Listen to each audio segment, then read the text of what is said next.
Welcome back to the Spotlight DMV, where we shine a light on the people and programs making an impact right here in Prince George's County and across the DMV. Before we dive in, I want to give a huge shout out to Mixed Food Hall for being our space sponsor today. Thank you for supporting local storytelling and creating a space where conversations like these can happen. Now, on to today's guest. She is someone who believes in leadership and that it does not start with a title, it starts with exposure, with perspective, and sometimes that perspective comes from stepping on a plane for the very first time. Barbara Cole is a retired Navy officer and the founder of Going Global with Barbara, an educational travel company that helps students explore the world, grow as leaders, and see their place in it. This month, we're in April, Barbara's going to be taking her 100th trip abroad. And today we're going to be talking about how she got here with her students' experience and why global exposure is such a game changer, especially for young people of color. Barbara, welcome to the Spotlight DMV. Thank you so much. Thank you for having me. Yes, of course. So listen, when we first met and you told me all about your organization, I was just so excited. You know, I believe that exposure is a huge piece to the educational ecosystem, right? Absolutely. And so let's start from the beginning. You served in the Navy. I did. I was in the Navy for 25 years and traveled all over the world. I'm originally from Pittsburgh, and not a lot of people in my community had the opportunity to travel globally, but I always knew that that's something that I wanted to do, so the Navy helped me do that. So how did that shape your passion for travel and ultimately lead to Going Global with Barbara? So I got to see the transformational power of travel. I got to see how young people like me were working and visiting countries all over the world and learning through those experiences. And while I was out there having those experiences, the only thing that I could think of is how I wanted my friends back home to be able to see the same things. Yeah. So fast forward many years later, I started going global. I started going global with Barbara so that we could create opportunities for young people in our community to go and see the world. So you launched Going Global with Barbara in 2019. Yes. And then just after that, the pandemic hit. So talk about that and how you kept things going during that time. So our clients, we were all figuring it out during the pandemic, and I was actually living abroad in Jordan at the time. So we, all of our online preparation before the trips are online, it's online classes anyway.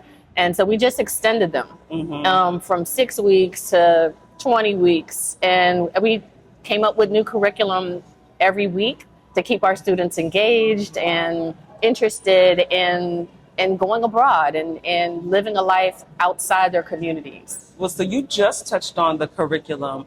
So talk about how the program actually works, because it's not just, you guys get together and go on a trip. You prepare the students before they even step foot on a plane. Absolutely. So travel is a life skill. And some of us figure it out, as we become adults, but we believe that it's something that young people should know how to do. Yes. And so before we take them on the trip, we want them to have the opportunity to know how to research the destination and how to know the Black history of the destination, because Black history is world history. And so they can see themselves in the destination and connect to it on a deeper level. So we want to prepare students to hit the ground running as leaders, not just as travelers, but leading a group of their peers around cities that they never been to before. I love that. And I think that is so important. I was talking to one of the parents earlier before we started recording, and she was telling me about an experience with her son, and it made me think about when I first started traveling by myself. And I was already an adult at that time. I had been on some trips with my parents, but I was never responsible for like my paperwork, for planning anything, Right. for even knowing how to navigate. Yeah. So my first trip was a trip to Florida for a friend's wedding. And I didn't realize that you had to show up at the airport like certain hours before boarding. So I'm like, okay, let's say the flight is at 2 o'clock. I could get there at 1:30. Yeah. Man, let me tell you, homegirl almost missed that plane. I almost missed that plane, and I would not have known Yeah. what to do if I missed the plane. And so that's like you're saying, that is a life skill that will take them into their adult life. With their families and how to plan things. So let's talk about the trips and because you do them in levels, right? We do. So our 1.0 trip is Paris. We go to Paris because it's an amazing city to learn how to travel in. We ride public transportation. We stay residentially, not in hotels, but in apartments, in residential areas. The students have to prepare their own breakfast. They have to grocery shop. They gotta cook too. They gotta cook. They gotta figure it out. They're learning how to figure it out. And because we work with high school students, we think this is a great time for them to have this independent opportunity to figure things out on their own. And so the 1.0 is Paris. Visiting colleges, and we'll talk about that more later. But visiting colleges, networking, and learning to see themselves as this kind of confident, independent person in a global setting. Yeah. Sorry, go ahead. No, I was going to say our 2.0 trip is Barcelona. We have great relationships with colleges in all of our cities, but Barcelona, believe it or not, is a little more challenging linguistically, with transportation. And so we like to provide that opportunity for the students to take what they learned in Paris and kind of take it to the next level. And then our more advanced trips are to Senegal and to Jordan. Oh, I love that you touch on in different countries and even step foot in the motherland. Oh, absolutely. And so the research piece also stood out to me because it's important for you to have them research about Black history in these different countries. So like you said, they can see themselves in those countries when they're traveling. And so talk to me about the decision to have them stay in Airbnbs and not in hotels and resorts and things of that nature. Yeah, I want students to be able to see themselves living and working in a destination. What would it look like if you lived in Paris, if you were a student here? So that's why we visit colleges and they network with students who look like them. We've met students from Prince George's County in Paris. Oh, wow. We've met students from Prince George's County in Barcelona. Well, but they may not personally know anyone who's taken that kind of a journey, that study abroad journey, that work abroad journey. And so seeing someone that looks like them and sounds like them, that's from their community, that gets it, it's life-changing. And so we stay residentially. That's a part of it. It feels more normal. Yeah. We want to normalize travel and normalize living abroad. And plant those seeds so students can really visualize what that experience will be like. So you have a whole network of expatriates, like you mentioned, the universities and other volunteers that help with these trips once you get to the other countries. What was that piece of it like making those connections and asking people to participate and helping to pour into the young people that are traveling? Absolutely. So we partnered with the Wells International Foundation and Dr. Monique Wells. She's also the owner and founder of one of Paris's oldest Black history tour companies, Entree to Black Paris. We partnered with her years ago and shared our vision for what going global could be. And she came alongside us and said, absolutely, we should work together. And she opened up her Rolodex, which is extensive to us. And so we combined our contacts with her contacts across universities and industries and in the embassy in Paris to include the expat community in Paris in our mission and in our work. And the reward has just been incredible. I love that. I'm in a lot of us right now, we're in a space where we are making those connections to be able to collaborate Yeah. and make movements on our own. Things here are not too stable. Like, we don't know what's going to happen. Yeah. And so what I love is that there are organizations like yours and like the ones that you're connected to that are opening doors, not just for us, but then those for us that are coming after Absolutely. us. Yeah. Absolutely. And there's a large community of Black expats in Paris and has always been for many, many years. We just might personally not know that, but we want our students to know that. Yeah, so what has been the shift you have seen in some of your students? Because that's the biggest testimony, right? Right. We have these programs and it is a wonderful program. And of course, us as adults, we can see that. But what have you seen in the young people that, keeps pressing you on to say, you know what, this is working and I have to keep going? Yeah, it never gets old, Rose. Seeing that spark in our students, they just light up.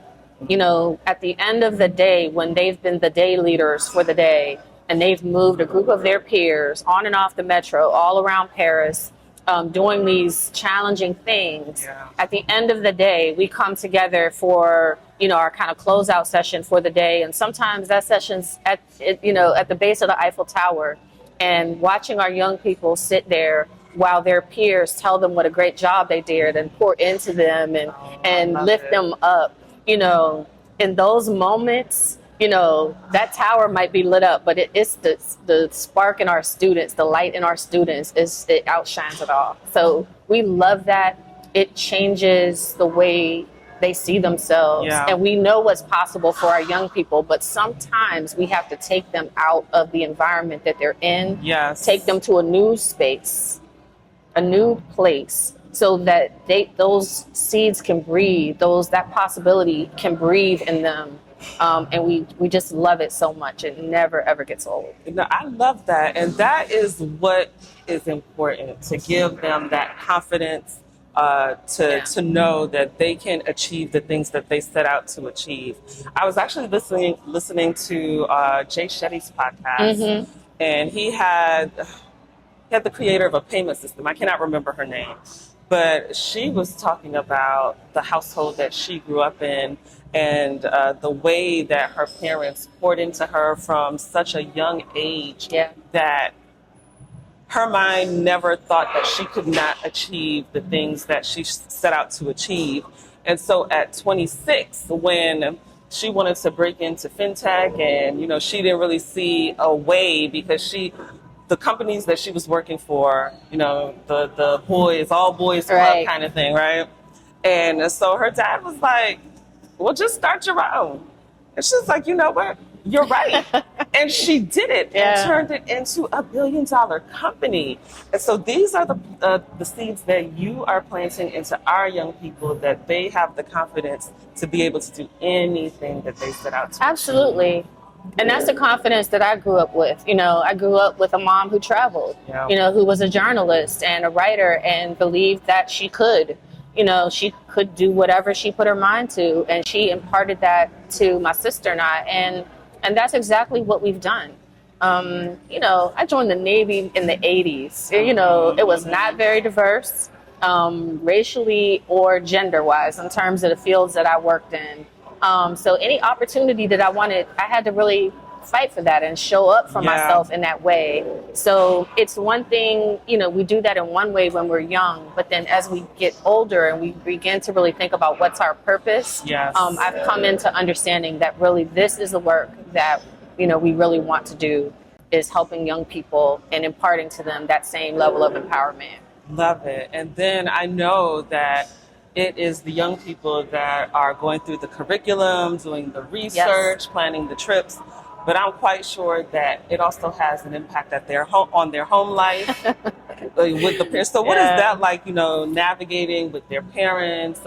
We kind of talked about parents maybe being anxious. What is the feedback you have gotten from parents? Yeah, see the parents when we do our calls on Zoom, and sometimes we're getting into, you know, the content where we're learning, you know, the students are learning, and we see the parents kind of peeking around in the background because they're fascinated too. Last week we just taught a session on African American influences and intersections with Parisian food and cooking, and we taught our students that James Hemings, the younger brother of Sally Hemings, who was enslaved by Thomas Jefferson, is the father of mac and cheese. Oh, Thomas wow. Jefferson took James Heming to Paris in the 1700s, and he learned to make mac and cheese and made it his own, changed the recipe, and then brought it back to the United States. Wow. Well, not only did our students not know that, but their parents didn't know that. Yeah. You know, and so it was just really exciting, and we get a lot of positive feedback from the parents about the learning and the curriculum, as well as the students. Yeah. So I know that you've helped parents learn how to fundraise, because I'm sure these trips are not free. Right. So let's talk about that piece of it, you know, because I have a lot of entrepreneurs and organizations that do watch this show. And so let's talk about the fundraising piece and how you're able to empower families and parents to do that part of it. yeah, absolutely. So after I retired, I worked in advancement with private schools. And one of the things I got to learn about was how to raise money. Organizations that have big vision for their organizations don't use their own money. They come into community with philanthropists, and they learn what to ask, who to ask, and how to steward that gift, how to say thank you and steward and care for that gift. And we have scaled that down into a fundraising model that our families can use. And over 75% of our families raise all of their funds. Wow. Fundraise all of their funds for this trip. Some parents have done it multiple times. But we teach fundraising not just for our program. These are skills, another life skill, that our students can use for lots of opportunities. Yes. Money sometimes is the great obstacle between the opportunities that we know about and having access to them. Exactly. So once we teach that fundraising, we help to close that gap. I love it. And so I saw on your brochure, 75% of the students that go through this program are first-time passport holders. Yes, Yeah. first-time passport holders and sometimes first-generation passport holders. Mm-hmm. And we do encourage our parents to get passports too. And we know that passport acquisition has been historically low in African-American communities. And so, you know, we encourage everyone to have a passport, make sure it's current. We talked about things that are going on, you know, in the country right now. We get a lot of questions about, you know, how to get a passport. It's very easy. The processing times are at record lows. You can you can get a passport applied for and back in around 2 to 4 weeks right now. Not like before when it was months and months and sometimes up to a year. Yeah. So no, the processing times are really short right now. It's an investment, a small investment in a long-term mobility aid, if you will, for your family. Yeah. And so have you had questions, you know, because we're talking about now in 2025, and we're seeing some of the headlines. Yeah. Have there been any questions that have come up about that, about traveling internationally, and any concerns there? Yeah, we do get questions. People are right to be concerned, but what we can speak to is our experience. And, you know, we stay in touch with the expats in the communities that we visit abroad, and we take the temperature, how are things, and they say it's fine. You know, people are people all over the world, meaning they're going to work, they're dropping their kids off at school, they got other things to worry about than kind of what's happening, you know, in the United States. And they're welcoming us. They're still showing up for our students, you know, in a major way, helping them, supporting them, offering them information about college and jobs. So, no, we are been the beneficiaries of tremendous hospitality all over the world, and that has not changed, and we don't expect it to change. And I also wanted to point out another part of the impact are some of the international mentorships that some of the students that have gone through the program have had. Talk to me about that part. Yeah, so we ask our students to tell us what they're interested in for college, and then when we arrange our networking event, we invite people from the industries that they're interested in to come and meet us. So our students that were interested in fashion connected with students from the Parsons School of Fashion, the world famous Parsons School of Fashion in Paris. Students that were interested in modeling, the Wells Foundation invited models to come to the networking event, and they met some young people. That's what they're doing. So once they start those connections, it just keeps growing and growing, and they've had an opportunity to travel back even without us and meet with those people, spend time with them, talk to them, stay in touch with them, and understand how to chart their own path if in that same direction, if that's what they're interested in. Oh, that's amazing. You've built something truly, truly unique. Yeah. And it is working. I Thank you. love it. I love it. Okay, so what's next? Any big plans, new destinations, or milestones after you make this 100 trip? Because that's coming up like in a week, right? It is. Yeah. Yeah. So we just got back from Dublin. So that's going to be a new destination for us. Dublin is a vibrant college town, very diverse. People don't know that about Dublin necessarily, but it's very diverse. It's a big live music scene, friendly college town with some great study abroad opportunities. And I should say, why are we promoting study abroad? One of the reasons why we're promoting it is that the cost of college abroad is sometimes a fraction of what it costs to go to college here, and sometimes it's free. The programs are in English. Yes, they are recognized around the world. Yes, they are very prominent universities, sometimes even more high ranked than the universities our kids are looking at here. Yeah. So this is a great opportunity for some of our students that they just don't know about. Their high school counselors might not even know about it or be promoting it to them. So that's one of the reasons why we want to promote this. This is kind of an untapped